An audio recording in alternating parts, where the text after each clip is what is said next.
तीन भुवन में सार वीतराग विज्ञानता शिव स्वरूप शिवकार नमः त्रियोग संहारी के। पंच परमेष्टि भगवान की जय। चौथे ढाल के दो छंद पहली बार पिछली पाठशाला में हुए थे। आइए आज तीसरे छंद का पहले उच्चारण और फिर अर्थ की ओर दृष्टि डालते हैं। तास भेद दो है परोक्ष पर तछ तिन माही मति श्रुत दो ये परोक्ष अक्ष मन ते उपजाही अवधि ज्ञान मन पर्यय दो है देश प्रत्यक्षा द्रव्य क्षेत्र परिमाण लिए जाने जिय स्वच्छा। सम्यक ज्ञान के कितने भेद हैं, कौन कौन से हैं, आइए देखते हैं। तास मन उस सम्यक ज्ञान के भेद दो हैं। सम्यक ज्ञान के कितने भेद हैं? दो, परोक्ष और प्रत्यक्ष। सम्यक ज्ञान के दो भेद हैं, एक परोक्ष ज्ञान और प्रत्यक्ष ज्ञान।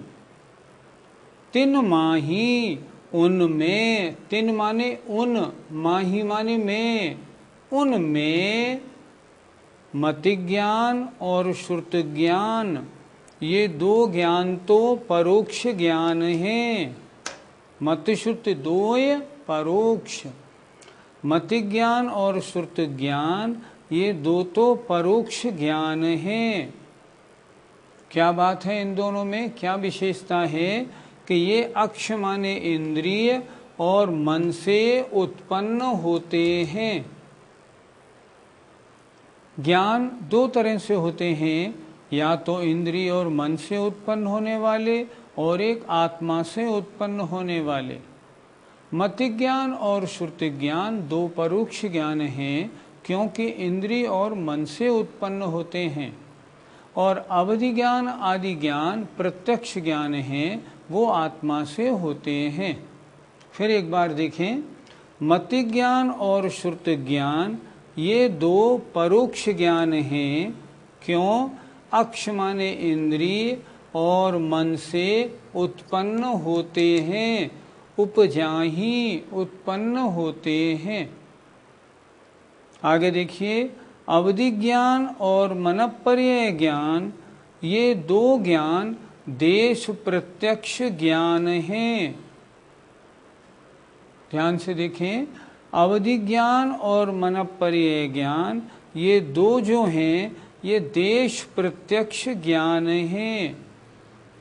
और ये दोनों ज्ञान द्रव्य और क्षेत्र की सीमा, परिमाण माने सीमा लिए हुए जानते हैं। जीय माने आत्मा से जानते हैं, और इस स्वच्छा माने स्पष्ट जानते हैं। क्या हुआ? मति ज्ञान और श्रुति ज्ञान ये तो इंद्रिय और मन से होते हैं। अवधि ज्ञान और मनपर्यय ज्ञान ये जीव माने आत्मा से स्पष्ट जानते हैं, लेकिन द्रव्य क्षेत्र की सीमा लिए हुए जानते हैं। अब फिर एक बार देखें जरा अच्छी तरह। तास माने उस सम्यक ज्ञान के दो भेद हैं, परोक्ष ज्ञान और प्रत्यक्ष ज्ञान। तिन माही उनमें मति ज्ञान और श्रुति ज्ञान ये दो ज्ञान तो परोक्ष ज्ञान हैं, क्यों? क्योंकि इंद्रिय और मन से उत्पन्न होते हैं। परोक्ष ज्ञान जो इंद्रिय और मन से हो, प्रत्यक्ष ज्ञान जो आत्मा से हो। और अवधि ज्ञान और मनपर्यय ज्ञान ये दो देश प्रत्यक्ष ज्ञान हैं। देश प्रत्यक्ष क्यों कह दिया? अधूरे हैं। आत्मा से तो होते हैं पर अभी अधूरे। देश माने पार्टली, ये दोनों अधूरे ज्ञान हैं। ये द्रव्य और क्षेत्र की सीमा लिए हुए जानते हैं, आज्य आत्मा से जानते हैं और स्पष्ट जानते हैं। इन 4 पंक्तियों में सम्यक ज्ञान के 2 भेदों का पहले वर्णन हुआ, एक परोक्ष और एक प्रत्यक्ष। परोक्ष 2 ज्ञानों का वर्णन हो गया, मति ज्ञान, श्रुति ज्ञान, और प्रत्यक्ष 2 ज्ञानों का वर्णन हुआ, अवधि ज्ञान और मनःपर्यय ज्ञान। इस प्रकार इन 4 पंक्तियों में सम्यक ज्ञान के 4 भेदों का वर्णन हो गया। पंडित जी, अब मनःपर्यय अवधि ज्ञान और मनःपर्यय ज्ञान में क्या अंतर है? देखो, अवधि ज्ञान और मनःपर्यय ज्ञान ये दोनों प्रत्यक्ष ज्ञान हैं, पर सीमा सहित जानते हैं, इतना इतना इतना, इसलिए ये देश प्रत्यक्ष ज्ञान है। अवधि ज्ञान मनःपर्यय ज्ञान में अंतर है। अवधि ज्ञान तो आत्मा से बिना इंद्रिय मन की सहायता के रूपी पदार्थों को द्रव्य क्षेत्र की सीमा सहित जानता है। कोई अवधि ज्ञान 100 कोस जानता है, कोई 500 कोस जानता है, कोई 1 योजन, 10 योजन, 50 योजन, 100 योजन जानता है। कोई छोटे को जानता है, कोई बड़े को, कोई बड़े को, कोई और बड़े को। तो इनकी सीमा होती है अवधि ज्ञान की। मनःपर्यय ज्ञान में क्या विशेषता है? दूसरे किसी ने भी अपने मन में कोई बात विचारी तो मनःपर्यय ज्ञान के द्वारा वे मुनि महाराज पहले उसके मन को जानते हैं। मन को जान के उसने जो अपने मन में विचारा है उस पदार्थ को जान लेते हैं और बता देते हैं। मनःपर्यय ज्ञान मन में चिंतित पदार्थ को जानने की विशेषता रखता है। ये दोनों ज्ञान प्रत्यक्ष ज्ञान हैं, क्योंकि बिना इंद्रिय मन की सहायता के आत्मा से होते हैं। इसमें इंद्रिय मन की सहायता नहीं होती। अवधि ज्ञान आँख नाक कान से नहीं होता, मन से नहीं होता, मनःपर्यय ज्ञान भी नहीं होता, ये दोनों आत्मा से होते हैं। सकल द्रव्य के गुण अनंत पर जाए अनंता, जाने एक ही काल प्रगट केवली भगवंता, ज्ञान समान न आन जगत में सुख को कारण, यह परमामृत जन्म जरामृत रोग निवारण। पहले छंद में हमने सम्यक ज्ञान के 5 भेदों में से 4 की चर्चा सुनी, मति ज्ञान, श्रुति ज्ञान, अवधि ज्ञान और मनःपर्यय ज्ञान। अब 5वां ज्ञान बचा केवल ज्ञान, उसकी चर्चा इस तीसरे छंद में है। देखो, सकल द्रव्य के मतलब संपूर्ण द्रव्यों के गुण अनंत अनंत गुण होते हैं। एक एक द्रव्य में कितने गुण पाए जाते हैं? अनंत गुण। तो द्रव्य कितने? समस्त समस्त द्रव्यों के अनंत गुणों को और उनकी अनंत पर्यायों को, पर्याय माने परिणमन से उत्पन्न होने वाली जो उनकी दशाएं होती हैं उनको, समस्त द्रव्यों के अनंत गुण और उनकी अनंत पर्यायों को जाने जानते हैं, एक काल एक साथ ही एक समय में ही, प्रगट माने स्पष्ट रूप से। कौन? केवली भगवान अरहंत परमेष्टि प्रभु। क्या कह रहे हैं? केवल ज्ञान किसे कहते हैं? 4 ज्ञान की चर्चा पहले हो गई, अब 5वें ज्ञान की चर्चा यहाँ हो रही है। 5वां ज्ञान केवल ज्ञान। केवल ज्ञान किसे कहते हैं? जितने द्रव्य हैं उनकी जितनी अनंतानंत पर्यायें हैं उन्हें जो एक साथ जानता है उसे कहते हैं केवल ज्ञान। कौन जानता है? केवली भगवान जानते हैं। किससे जानते हैं? केवल ज्ञान से जानते हैं।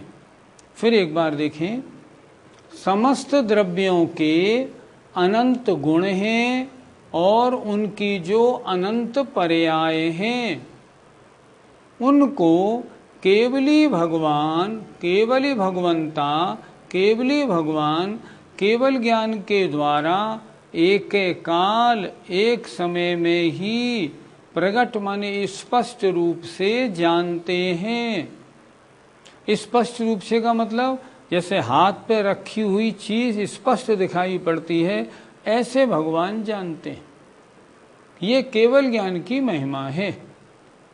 जाने, जानते हैं एक काल, एक समय में ही एक साथ। हम और आप तो आगे पीछे जानते हैं, वो एक साथ जानते हैं।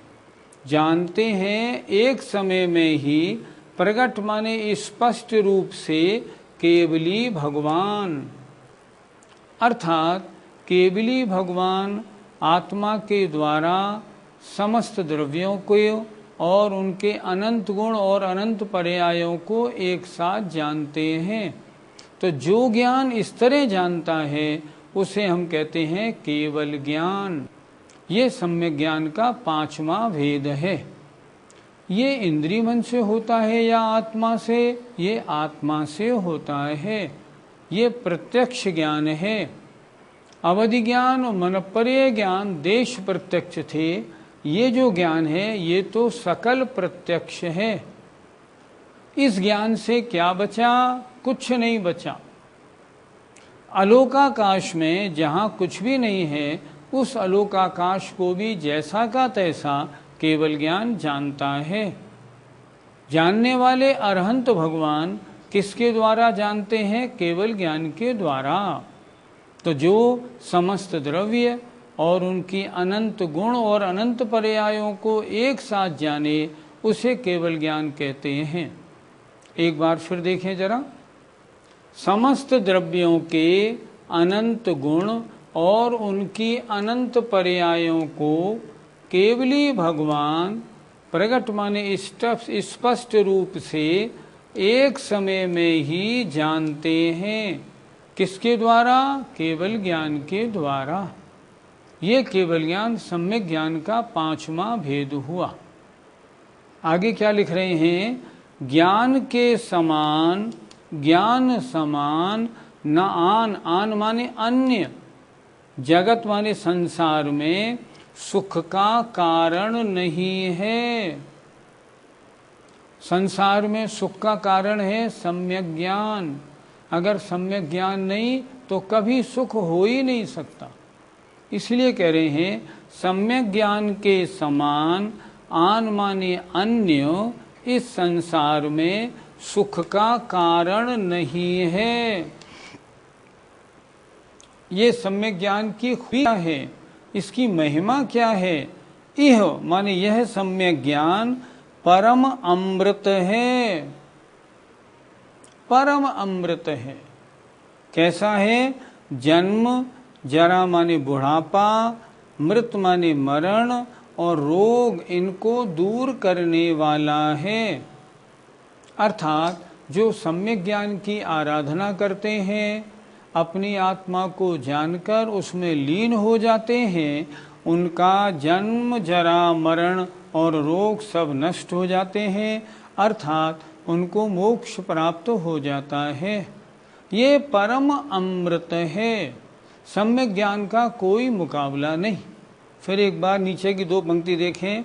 ज्ञान के समान अन्य इस संसार में सुख का कारण नहीं है।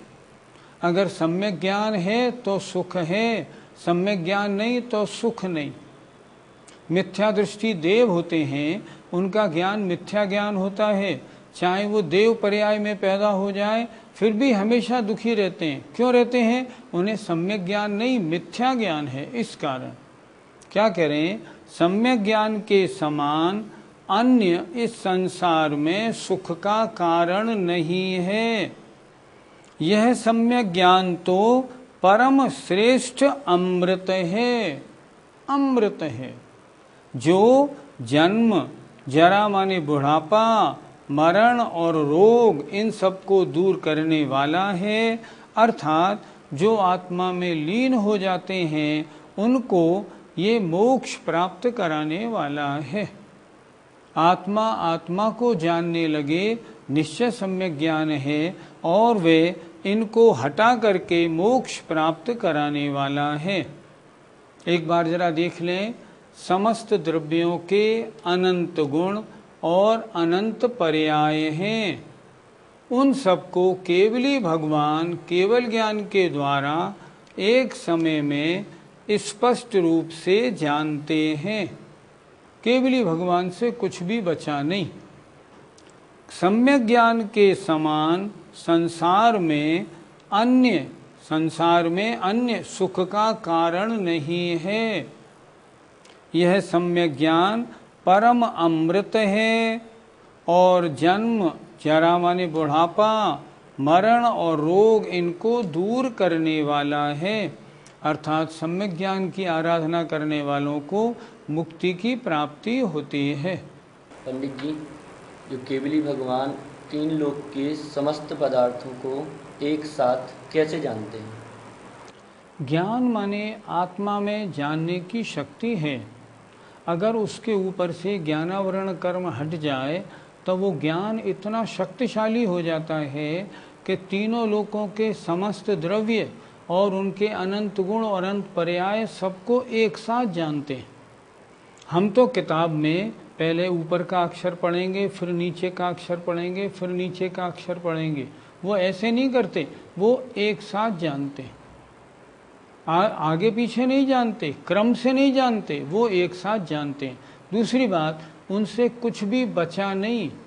कितनी ही छुपी हुई पदार्थ हो, केवल ज्ञान में सब कुछ झलकता है। ये केवल ज्ञान की पावर है। पंडित जी, ज्ञान को परम अमृत क्यों कहा है? अमृत किसे कहते हैं? अमृत उसे कहते हैं जो सारे संकटों को नष्ट कर दे। हमें दुख क्या है? मरने का। और अमृत उसे कहते हैं जो मरने ना दे। कहते हैं अमृत पी लो तो मरण खत्म। अच्छा, अब सम्यक ज्ञान को अमृत ना कहें तो किसको कहेंगे? सोचो, सम्यक ज्ञान के द्वारा अपनी आत्मा को जाना और आत्मा की जानने के बाद आत्मा में लीन हुआ, तभी तो संसार का बंधन टूटेगा। ये तो कैसे टूटेगा? इसलिए सम्यक ज्ञान को आचार्यों ने परम अमृत कहा है। उन्होंने कहा है जो सम्यक ज्ञान का आनंद लेते हैं उनका जन्म, जरा, मरण, रोग सब समाप्त हो जाता है। अमृत पीने से क्या होता है? जन्म, मरण, रोग की बाधा सब समाप्त हो जाती है। अमृत पीने वाले कभी बूढ़े नहीं होते। इसलिए सम्यक ज्ञान को अपने अधीन, अपने में प्रवेश कराने वाले, सम्यक ज्ञान का आनंद लेने वाले, सम्यक ज्ञान को हृदयंगम करने वाले, सम्यक ज्ञान को प्राप्त करने वाले जो लोग हैं उनका जन्म, जरा, मरण सब समाप्त हो जाता है। इसलिए अमृत ही तो हुआ, इसलिए इसको कहा परम अमृत है। पंडित जी, पांचों ज्ञानों में से आत्मकल्याण के लिए कौन सा ज्ञान विशेष रूप से सहायक है? ज्ञानों में ज्ञान तो एक केवल ज्ञान है। केवल ज्ञान हुआ और मोक्ष हुआ। केवल ज्ञान तो कल्याण रूप है ही। अब बात आई चार ज्ञानों की, मति ज्ञान, श्रुति ज्ञान, अवधि ज्ञान, मनःपर्य ज्ञान। इनमें आत्म कल्याण में तो मति ज्ञान, श्रुति ज्ञान ही आत्म कल्याण में कार्यकारी हैं। अवधि और मनःपर्य ज्ञान आत्म कल्याण में कार्यकारी नहीं। सोचो, अगर हम मति श्रुत शास्त्र को पढ़ के और उसका भाव नहीं समझेंगे तो सात तत्व का सिद्धांत, आत्म तत्व का सिद्धांत, भेद विज्ञान, आत्म कल्याण की बात शुरू कहाँ से होगी? नहीं हो पाएगी। इसलिए मोक्ष मार्ग में कल्याणकारी दो ज्ञान, मति ज्ञान और श्रुति ज्ञान। लेकिन शर्त एक है, पहले सम्यक दर्शन हो, उसके बाद अगर मति श्रुति ज्ञान है तो कल्याणकारी है। अगर सम्यक दर्शन नहीं, मिथ्या दर्शन है तो कल्याणकारी नहीं। जीवन में पहला काम है सम्यक दर्शन प्राप्त करना। अगर सम्यक दर्शन प्राप्त किया तब सम्यक ज्ञान की बात करो। अगर सम्यक दर्शन माने श्रद्धान नहीं है, शास्त्रों में जो लिखा है उस पर श्रद्धान नहीं है, तो फिर सम्यक ज्ञान पढ़ने से कुछ फायदा होने वाला नहीं। वर्तमान समय में 5 ज्ञानों में से कितने ज्ञान हो सकते हैं अभी? अच्छा ये बताओ, आपको कितने ज्ञान हैं? बोलो। 2 मति सुध। बिल्कुल ठीक। अब समझें इस बात को। अगर हम सम्यक दृष्टि हैं तो हमारे मति और श्रुत, अगर मिथ्या दृष्टि है तो कुमति ज्ञान और कुश्रुत ज्ञान। सम्यक ज्ञान